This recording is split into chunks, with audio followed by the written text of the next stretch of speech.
Okay, we will call to order the Cumberland County Salary Board and then go immediately into our Board of Commissioners meeting. So if we could begin the Salary Board with a roll call, please, Desiree. Commissioner Niederer. I am here. Commissioner Fashi. I'm here. Commissioner Eichelberger. Controller Whitcomb. Here. Great. Is there any public comment at this time that someone would like to make during the Salary Board?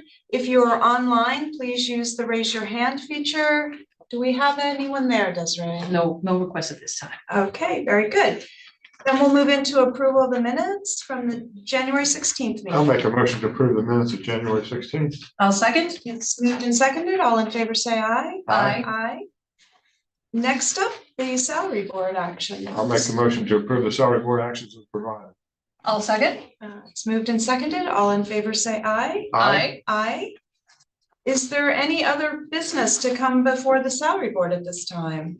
No, nothing? All right. Motion adjourned. We are adjourned. Thank you. We will go into the Commissioners meeting and begin with the Pledge of Allegiance. Pledge allegiance to the flag of the United States of America and to the republic for which it stands, one nation, under God, indivisible, with liberty and justice. Thank you. All right, and we will begin with a roll call for the Commissioner meeting. Commissioner Niederer. I am here. Commissioner Fashi. I'm here. Commissioner Eichelberger. Okay, now we will open the floor up to public comment on any non-agenda items. Is there anyone online, Desiree, indicating they would like to make a comment at this section of the meeting? Not at this time. Okay, anyone in the room interested in making public comment at this time? It appears not. We will then go into the consent agenda. Thank you, Commissioner. So the consent agenda is a list of routine items that do not appear to be controversial in nature, which also seem to not require any additional discussion. Commissioners, anybody wishes discussion on any of these items, now would be the time to request. Okay, hearing none, seeing none, Commissioners, I would seek approval for the consent agenda, which is agenda items 4 through 12. I will move to approve the consent agenda. I will second that. So it's moved and seconded. All in favor say aye. Aye. Aye. Thank you, Commissioners. That takes us to the regular agenda, which is a list of non-routine items that will be discussed and may be acted upon individually.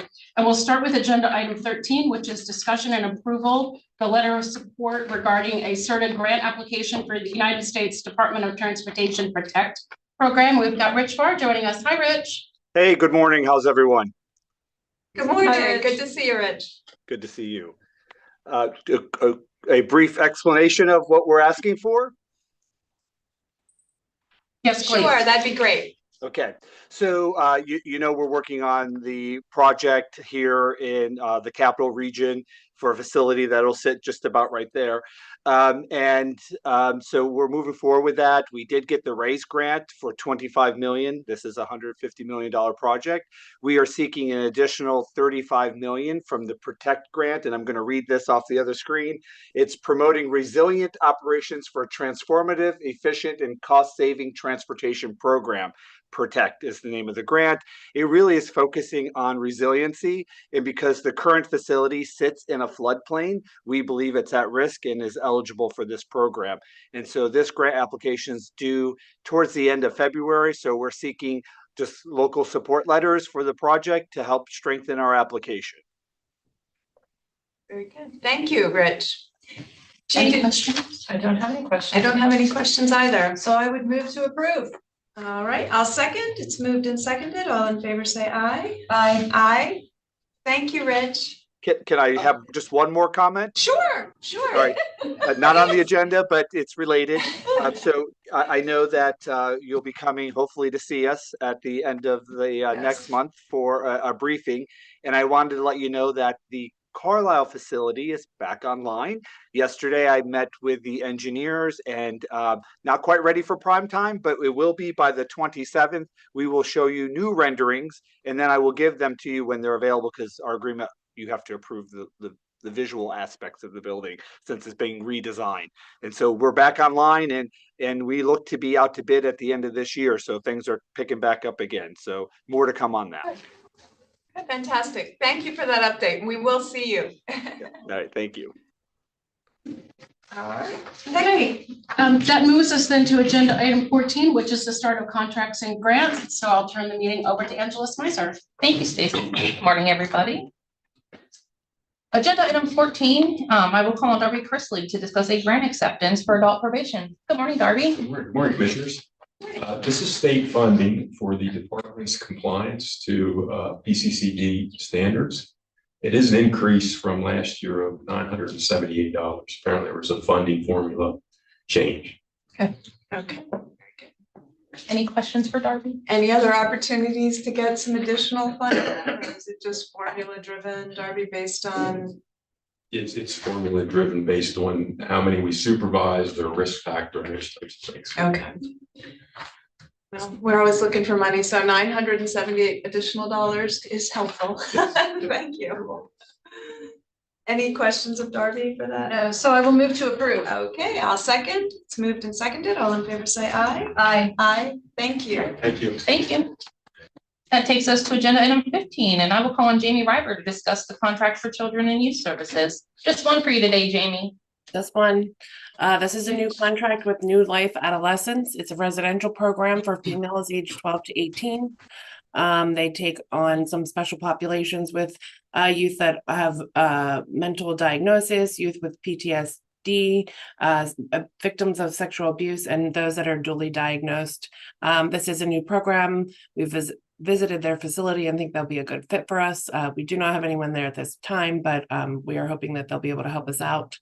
The rate is $416.06 a day, and that is approved by the state for that rate, and will allow us to get funding from the state and federal government. Any questions? Maybe the only question I would have, where is it located? Is it in Pennsylvania? It is in Hillsdale, PA. I'm not quite Okay. sure where that's at, but it is in Pennsylvania, yes. Okay, because we've had difficulty finding spots for females in particular in this age bracket. So it's nice that they're at least in Pennsylvania. We haven't had to go outside that far. Yes, so far. Thank you. Questions?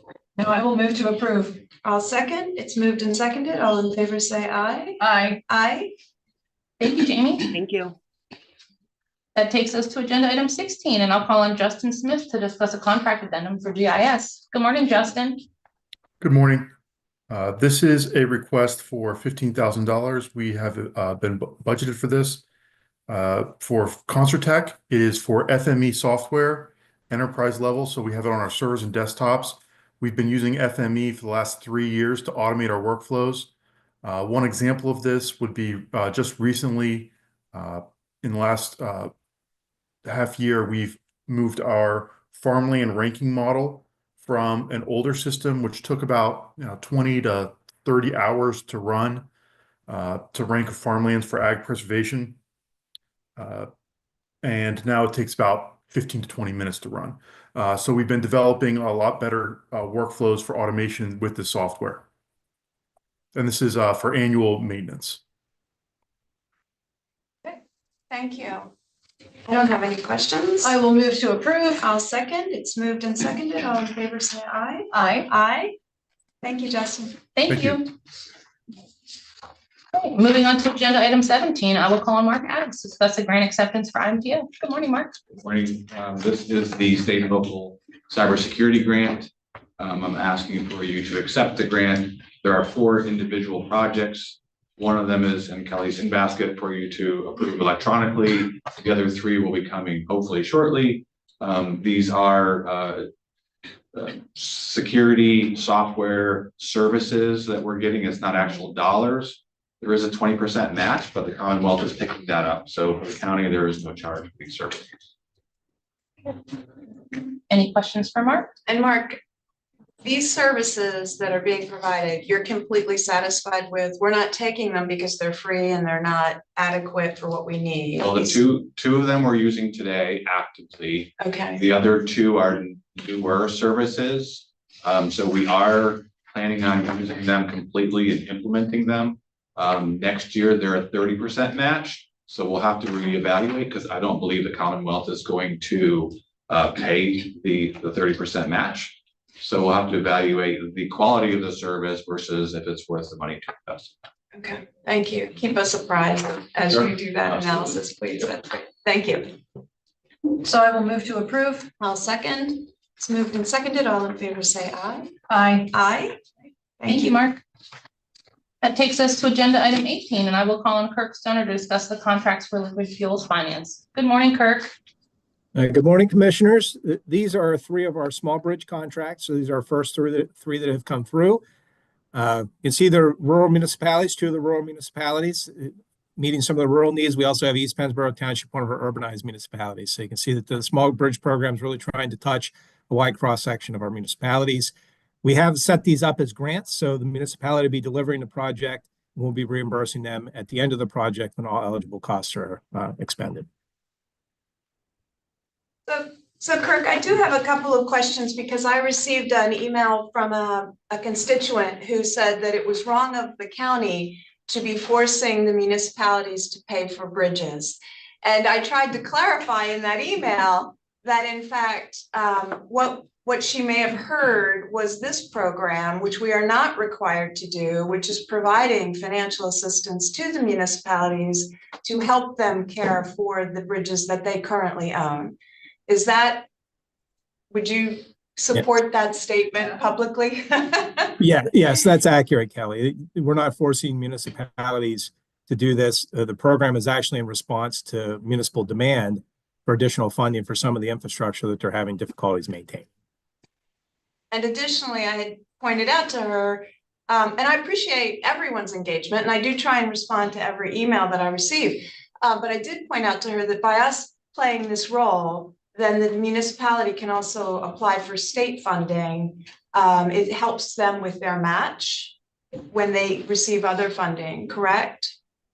Sure, the money we put into these bridges, they can use that for match for other potential grants.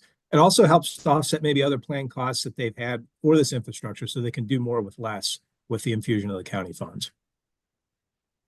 Because I know you've put a lot of time and energy into coordinating this program and getting it off the ground, and it's such a benefit. I don't want there to be additional misinformation out there. So thank you, Kirk, for all you're doing to help in that regard.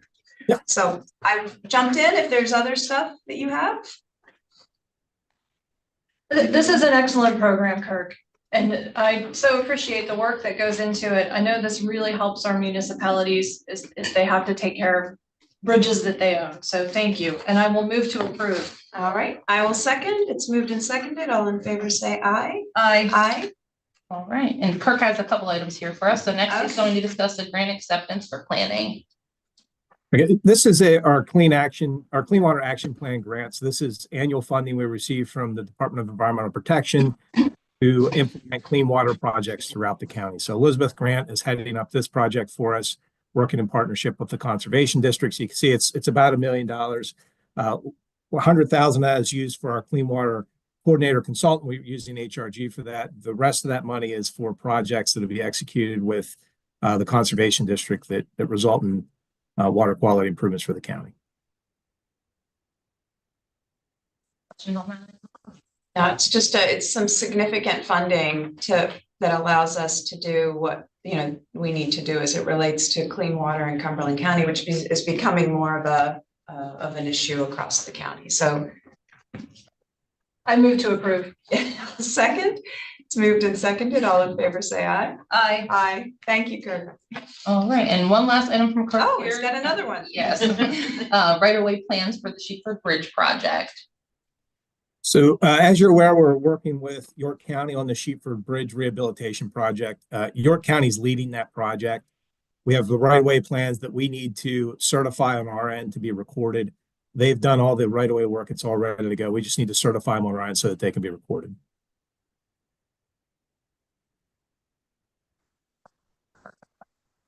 I do not have any. So I will move to approve the execution of the plans. I will second. It's moved and seconded. All in favor, say aye. Aye. Aye. Thank you so much, Kurt. Thanks, have a good day. You as well. That takes us to agenda item 21, and I will call on Travis Shank to discuss a contract for the prison. Good morning. Morning. Good morning, Commissioners. Morning. This is the President's annual agreement with the Pennsylvania District Attorney's Institute, PA-SAVE, and is Pennsylvania's automated victim notification system. As a victim of a crime, this service provides the victim with a confidential notification regarding any offender's release, transfer, or escape. And I'm proud to say that this maintenance and service agreement comes at no cost to the county. Any questions? Thank you, Warden, and that's incredibly important in this day and age, how quickly things happen. I will move to approve. I'll second. Thank you. Moved and seconded. All in favor, say aye. Aye. Aye. Thank you, Thank you, Warden. sir. You have a good day. You too. That takes us to agenda item 22, and it looks like we have Jennifer Knight here to discuss a contract addendum for the recorder of deeds. Yes, good Good morning. morning. Can you hear me? Yes. Okay, Yeah. perfect. All right, yeah, so I'm here for the addendum for Reynolds. What we're doing is a PDFA project, getting away from microfilm, converting everything to the new standard of backup. So we're also going backwards so that we can eliminate our microfilm as well as the storage fees for those. Any questions on that? Sounds quite reasonable. And this is, this funding is coming out of your Records Improvement Fund? That is correct. Okay. That was the only question I had. So I will move to approve. I will second. It's moved and seconded. All in favor, say aye. Aye. Aye. Thank you. Thank you. And that concludes the contract and grant portion of the agenda, so I'll turn it back over to Stacey. All right, thank you, Angela. That takes us into agenda item 23, which is discussion and motion to authorize an ordinance to be advertised regarding tax collector compensation. So I guess I will request discussion to ensue. Yes, I think Dana, you had emailed us a recommendation. And again, I want to say that it's been difficult for me in this process because I did not have the information. What I was hoping to achieve was to, quite frankly, weight it favorably to try and assist some of the more rural municipalities that don't have the options for some of the additional ways that tax collectors make money, such as tax certification fees, and that may be in school districts or municipalities that can't be quite as generous as some of the larger municipalities are. So without that, we were trying to run a bunch of numbers in the 11th hour. It requires me to make too many assumptions about how people are paid in each of the different municipalities. That is just that I don't think we're in the point at a point to do. So unfortunately, I find myself in a position to do status quo, which is not where I want it to be. I think it'll be detrimental to some extent to the smaller taxpayer or smaller tax collectors in the rural counties. But that's where we are because we quite frankly don't have any more time. And but as I had said in our discussion before, going forward, if we have to write to know the municipalities and the school districts because we cannot obtain the information from the Tax Collectors Association, that's what we will plan to do so that we can make a better model of compensation. And again, I reiterate, I know you have requested, I believe it was 5% increase. We are in budget constraint. We have budget constraints in the county. I don't know in the different municipalities or school districts what they're facing, but I only know what we are facing. And we have taken that into consideration. So Dana, if you wanted to walk through, we've tried to be somewhat collaborative, I believe, in looking at some of the issues that were raised recently. Debbie, thank you. And I know that that's beginning some conversation across the board into how we're processing. Stacey, when was the last, I'm sorry, when was the last time that agreement was done? You had indicated you found the old agreement. The one that sets up when payments are due, 2002. So shame on us for not addressing that since 2002. As I oftentimes say, I have T-shirts older than that, but we will address that. And I believe Dana's proposed some things as well that are a little bit different in compensation to try and get to some ease of processing for us as well, and not be punitive. So I apologize to my So colleague. before Dana starts, I want to I want to just point a couple of things out. So when I first arrived here and we did this, I believe we had COVID going at that point in time. And Stacey and I have talked about this, that we were both very new. This was a very new process. And as we got into this year, I think there were very new expectations from the board in terms of things that needed to be brought to the board for review. So I appreciate that it would be very difficult to make that adjustment, right? So things have gone on for years and years and years and years and years. Everything has been okay. And this year you have been kind of like struck over the head with some new expectations. So I appreciate the work that you have put into trying to answer the questions. I think that this book that Debbie delivered is really great. The Legislative Budget and Finance Committee of the Pennsylvania's current real property tax collection system. I will be reading this. Study that hard. I will study this hard. But I appreciate this piece of information. I think we're going to come to this board will come to a consensus on this today. Because we need to. We only give you a raise every 4 years, right? And it's important that you get a raise. It is not lost on me. It is not lost on me that you collect the taxes for the county. That is not lost on me. So, Dana, we're good. And Jean, I only want to correct one thing.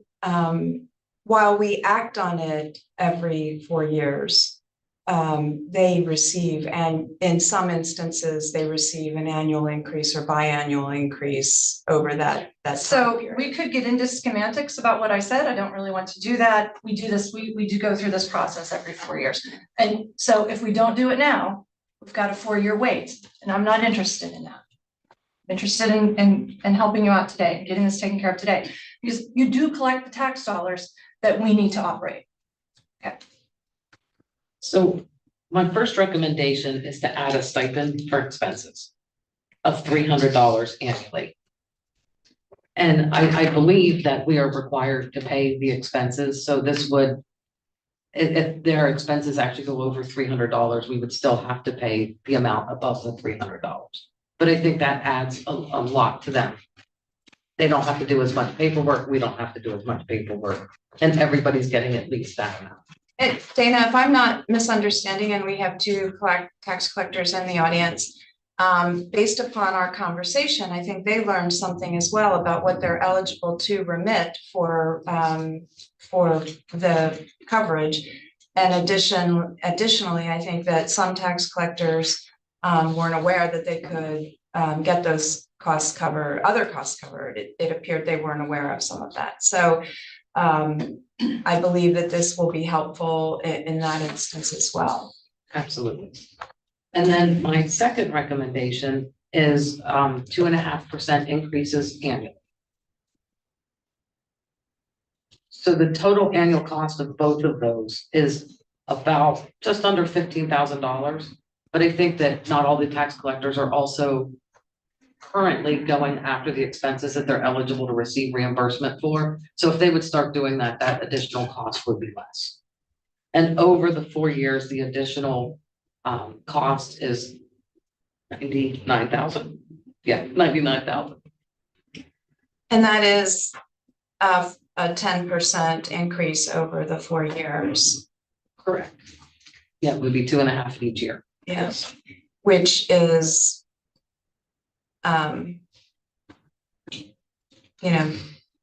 essentially where they were asking previously. I believe it was 5% for 2 and then 5% over. They were closer to 11, but it was, their original ask was 11. Yes. And my initial interest was, as I had said, to try and look at a tiered system whereby for the first, say, 1,500 bills collected, they would be compensated at a higher rate. And then maybe a second or third tier where it is not punitive to them, but not as generous, going up. So that, unfortunately, we are not able to affect in the time allowed. But it's my hope that as I had conversations with the chief clerk in 3 years, which will be here before we know it, that that is something that is evaluated and that we have all the necessary information we need in order to do that. I would prefer, quite frankly, an 8% over the 4 years to because of where we are with the budget. And I'm just being mindful of every expense. Dana, you look like, do you have more to add? No, I was just gonna say the tier system, I think, is an excellent idea. And currently, if we implemented it, would be a very, very manual process. So there are some software changes happening. So in 4 years, that may be a better alternative if we can automate some of that. So I am 100% on board with the tiered approach after we have time to analyze. And one of the things Stacy and I talked about this morning, because this is not supposed to be shock and awe to the tax collectors, is that we need to come to you, whoever is here in the 3 years, and start the conversation early so that we are not going down rabbit holes at the last minute, wondering if we can do things or not, right? So, right, look forward to seeing us, a year in advance so that we can have a conversation with you and both be at the table to have the conversation. I think that that's very important to, yes. I just want to say thank you for saying that, but I feel like every time we do this, that we always say we need to have more communication. We don't. More often, and then we just go back to the status quo. Because we used to have county meetings, they disappeared. I don't know what happened to them. With the tax admin office. Well, and I won't be here, so And Dana's saying all of this as well, and I think she. I want to say to that I have invited Robin Waggle, Melissa Mixel, and Kathy Waters to our meetings. Right. I just invited them to our next meeting. Hopefully they can make it. So we can communicate better with them and be on the same page. When's your next meeting? Third week in February. I haven't set the date yet. But Debbie, I mean, quite frankly, to hear you say, status quo, I mean, that's really where I'm coming from. Like, I'm not really satisfied with the status quo. And unfortunately, that's what I'm perpetuating. And it's not, and I don't think I guess I have to back up and say, at least through the dialogue that we've had, there's been some positive conversations of, meeting in the middle on some things. I really wish our colleague was here to weigh in on. He is, okay. Gary, would you like to weigh in on your perspective? So did he join? I saw him join. No. He had joined. I saw him. I think that was someone else joining. I don't think it was Gary. Sorry, no, it was definitely Gary. Just turning the camera off. So he must. So he's not there anymore? No. Yeah. Okay.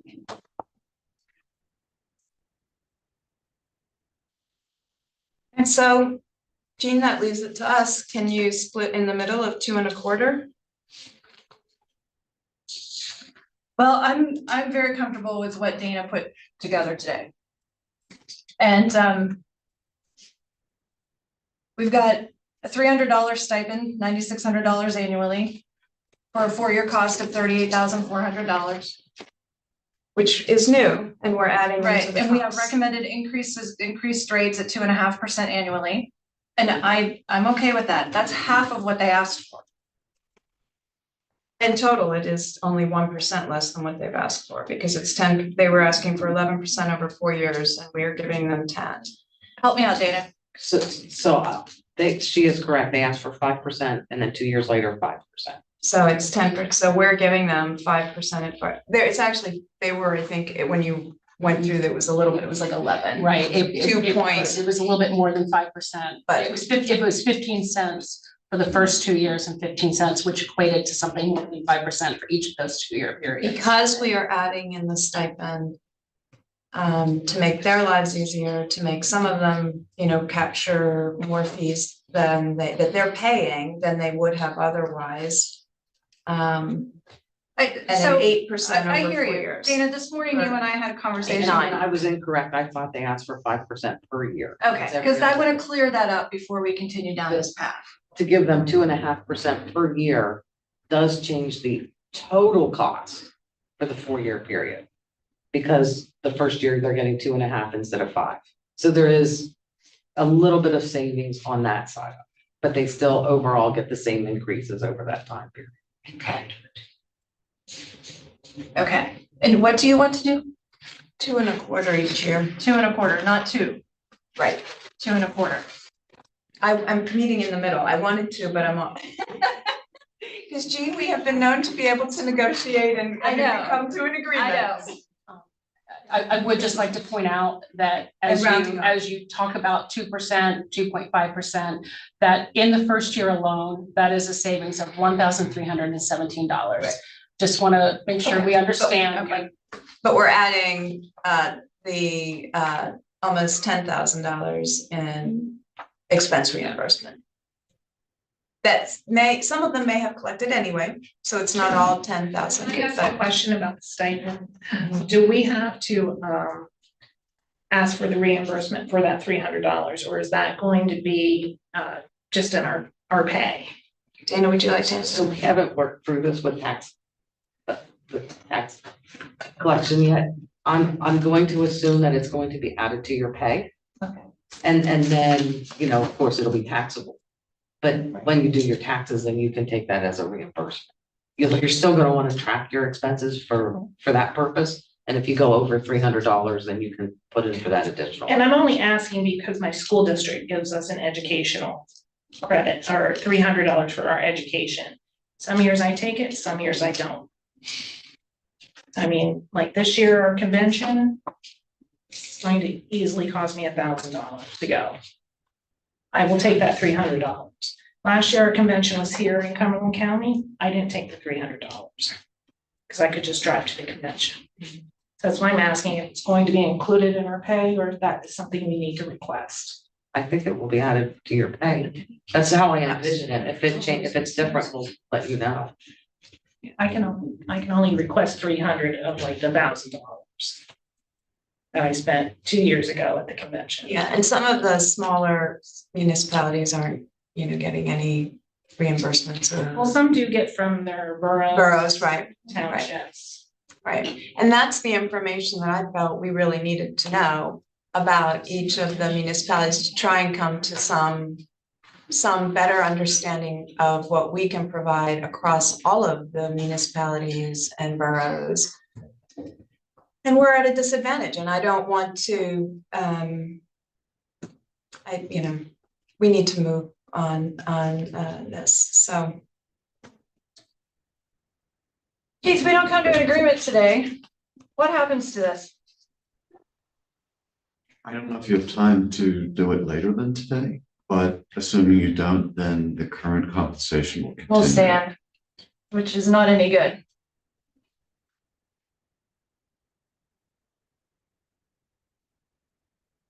$2 1/4 is 9% over 4 years. Well, if you want to do this, make the motion. Okay, so I'll make the motion that we adopt the $300 stipend and then recommend an increase of 2 1/4% annually over the next 4-year term.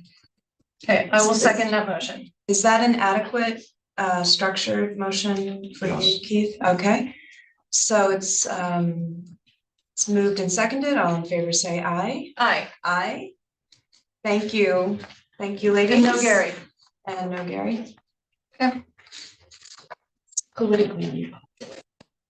Thank you, commissioners. That takes us then to agenda item 44, which is commissioners' liaison reports. Commissioner Nader, we'll start with you. Yes, last couple of weeks, there were a couple of items that I attended on behalf of the county, and one was the CapCog annual dinner, which I have to say was very well attended, but quite a little bit depressing because they were talking about all the issues of the police departments facing and what the police officers face on a daily basis is just the gentleman that was presenting from the state police really hit it home.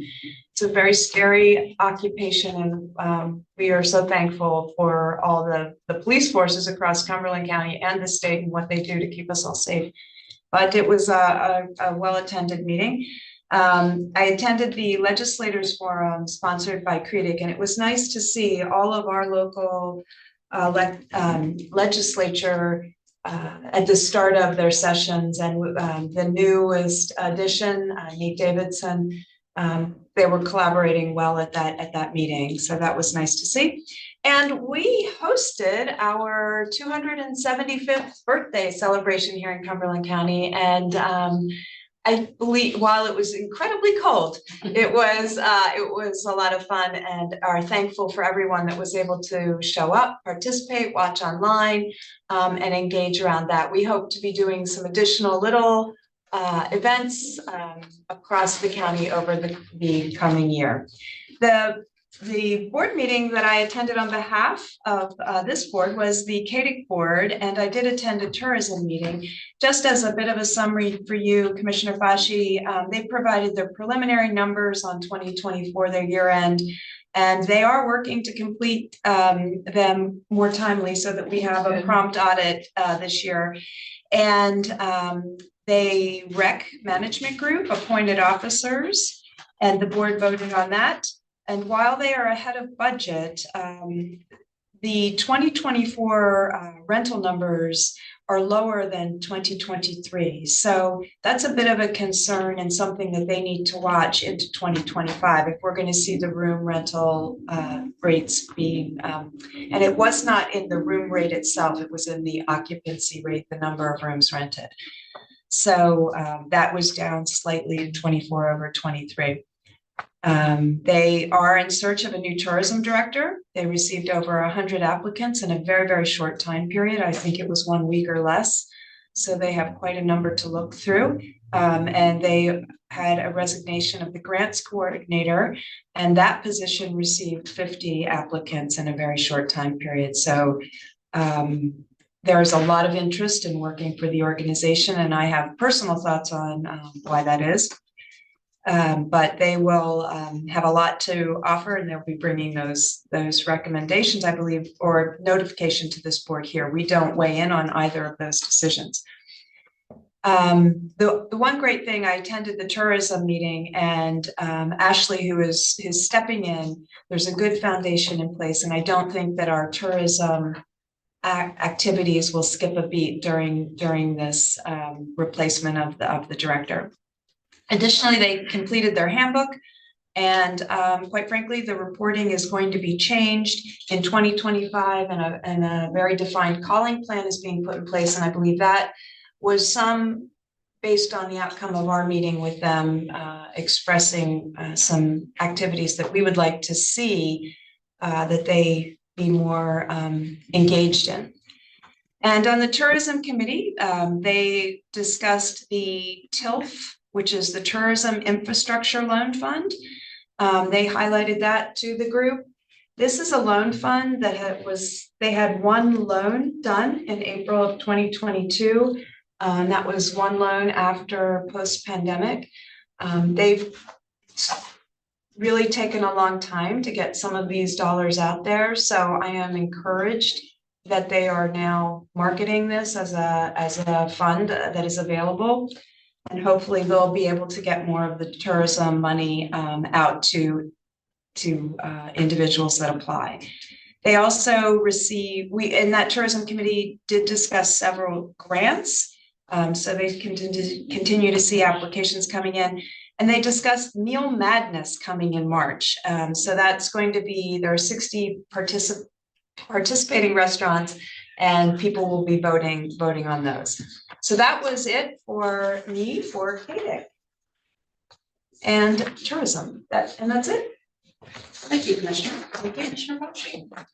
Okay, so last night, Commissioner Nieder and I both attended the Carlisle Chamber event. Forgot about that. Yes, it was for meet your elected officials, and Dana was there also. It was a very nice, that was a really nice event. I thought that was a great event. And my husband was there, and he thought he enjoyed it tremendously. So it was without power for the first hour or so. They had these big chandeliers, and I said it felt like Phantom of the Opera. Yeah. Like we should all be carrying candelabras around. January 18th, I went to the Bethel AME Church for their annual MLK celebration luncheon, and I was their keynote speaker. And, you know, they are a fabulous group, but I got to tell you this because it's so funny, is I remember being like, I wonder why I'm the keynote speaker, right? Like why? And it's because they couldn't get the lieutenant governor. So it was just so funny, but I had such a wonderful time with that group, and hopefully the lieutenant governor will go next year and give the keynote speech. I told Tim Scott I would work with him on seeing if we could get him there.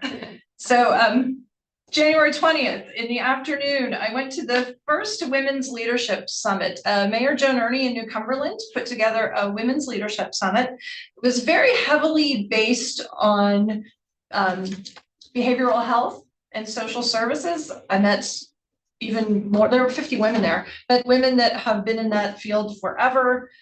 Just really another very fantastic event. And Mayor Ernie, that was great. I hope she does that again. I hope this is not, that was not just one and done.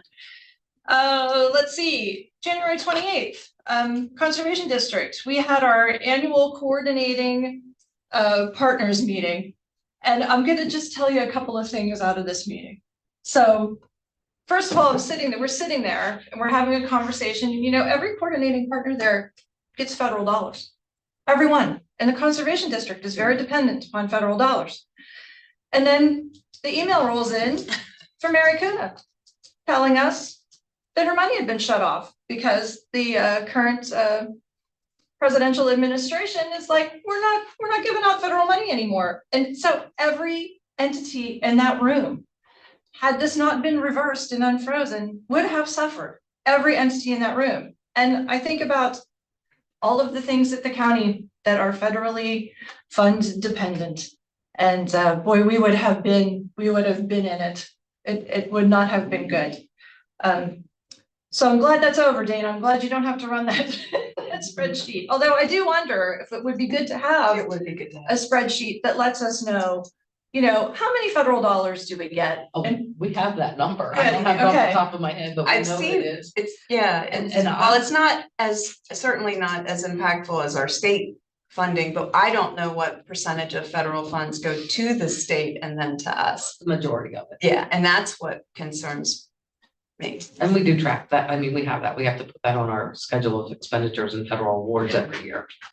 I'm not 100% positive we're out of the clear. Yeah. no, I'm not 100% positive either. I'm not convinced we're out of the clear. Like we got 4 years of this, but being, you know, on top of this and a little ahead of it, I think is a good idea. You know, I think about the airplane crash this morning, right? At Ronald Reagan International Airport with the helicopter and the plane, right? And how that particular airport, they've been talking about a need for infrastructure investment there forever. And we have infrastructure dollars flowing and we need them to flow because what a devastating, terrible thing to have happen for people to die like that. It is, right? We don't have to live like that. We don't. So that's one of this, clearly funding is one of the things that is at the top of my mind. But going back to this conservation district meeting, so our game wardens were there, and our game wardens, Rebecca Wolf and Warden Hyde, they're young, they're full of energy. I just really like them so much. And they talked about this, avian influenza, being in waterfowl, and do not touch a bird. If it is deceased, do not touch it, call them. do not touch anything that you see out there that is deceased. It was such a kind of in-your-face warning. But they are, they're just so engaged in everything and then they know how to handle things if you find a deceased bird.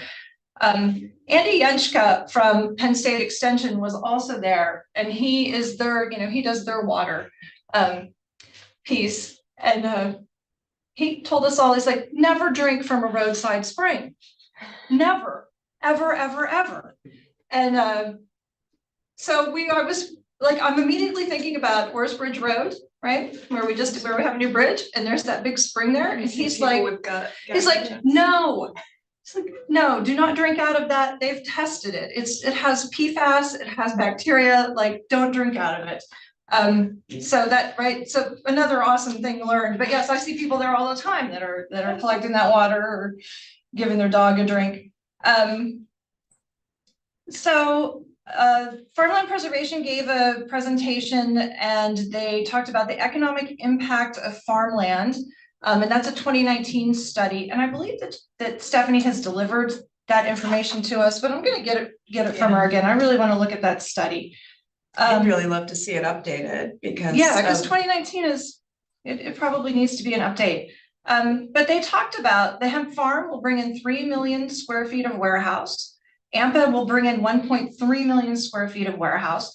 And so that's 750 acres of farmland whose use will forever be changed.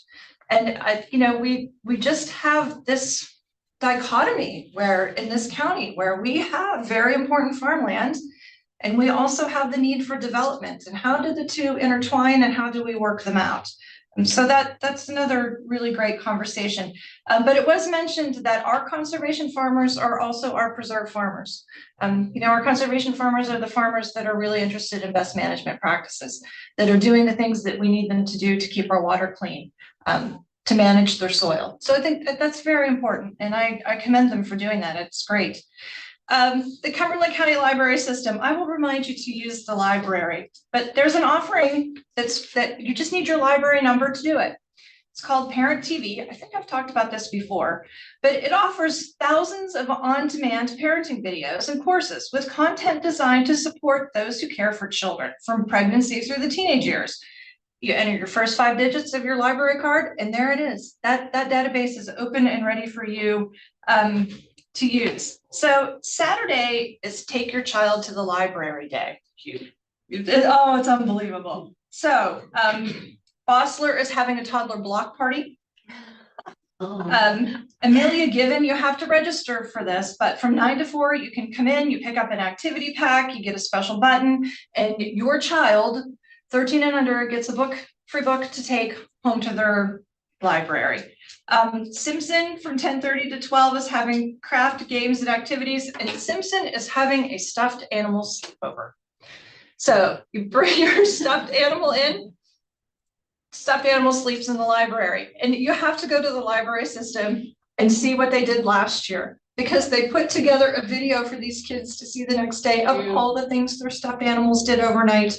How adorable. And it's just the best. It is the best, right? They're climbing up the countertop in the kitchen. They're throwing away their own trash. Really cool things at our member libraries. And how can you beat that? A sleepover for your stuffed animal. Important things with Cumberland County Conservation District. You know that every month they do water testing, but the tree seedling sale is April 24th and 25th. The Envirothon will be April 30th, and September 26th is their annual golf tournament. So get those on your calendars. Can't believe we're talking about April already. But yeah. That's it. Okay, thank you, Commissioner. Oh, the Housing and Redevelopment Authority did not meet in January. But again, Mary Kuna sent us an email this morning telling us that their funding has been turned back on. So. All right, thank you, Commissioner. And with Commissioner Eichelberger absent from the meeting, that takes care of our Commissioner's liaison reports.